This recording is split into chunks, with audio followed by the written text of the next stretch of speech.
ఆహారం అందించే కార్యక్రమాన్ని, ఒక పవిత్రమైన కార్యక్రమాన్ని చేస్తున్నారు.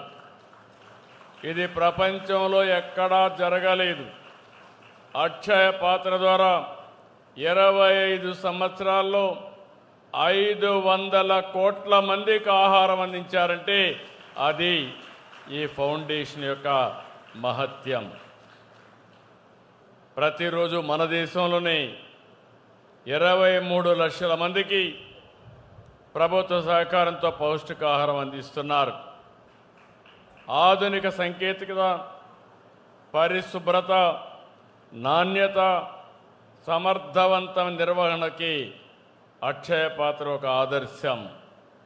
2008 నుంచి సేవలు అందిస్తున్న అక్షయ పాత్ర ప్రస్తుతం మన రాష్ట్రంలో 10 సెంట్రలైజ్డ్ కిచెన్స్ ద్వారా 1,83,000 మందికి విద్యార్థులకి పౌష్టికాహార భోజనం అందిస్తున్నారు.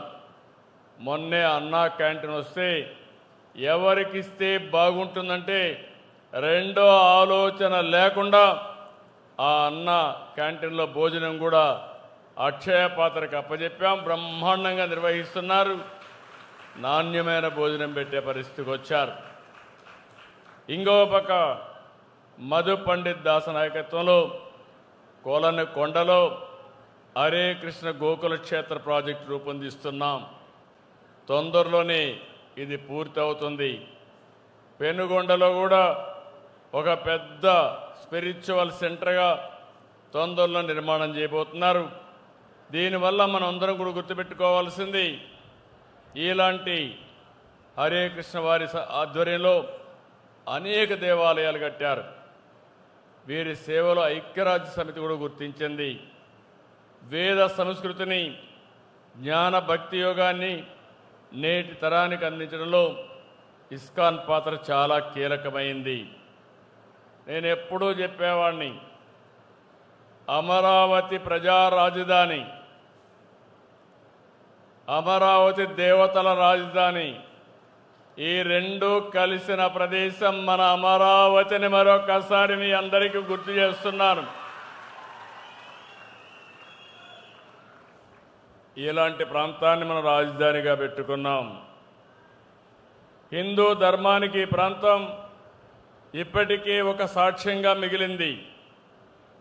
అమరావతి రాజధాని ప్రకటించిన సందర్భంలో మీరు చూస్తే దీనికి ఒక స్థల మహత్యం ఉంది. ఆ స్థల మహత్యాన్ని ఇంకా పెంచాం.